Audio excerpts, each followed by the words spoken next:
يعني حکوومەتێک بەبەر چاوی تۆ دەیان هەزار بەرمیل هەموو ڕۆژە نەو دەفرۆشێ ئەڵێ من پارەم نییە ئەو 660 میلیارد دلار دینارە کاتووە بیگەم ئاسی موچێ مانگی دەبم مانگی 11 بم مانگی 12 بم ئەمە چ خەم سادیەکە بەرامبەر بە ژیانی خەڵکی کوردستان کە ناوی خوانن کوردایەتیەوە ئەمە کوردستان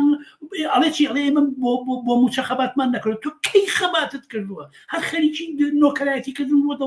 دەوڵەتانی ناوچەکە ئەوەی کە ئەگەر دوو فیشێکی تەقان بێ خەڵکی شەریف و ئازادی خوازی خەڵکی کوردستان بۆ کە ئێستا هەمووی لەژێر خاکان کە ئەگەر ئێستا زیینویان کەیتەوە تف لە ڕابردووی خۆیانەکەن لەبەرەوەی کە ئەمە ئاکامەکەی بۆ کە ئێستا مناو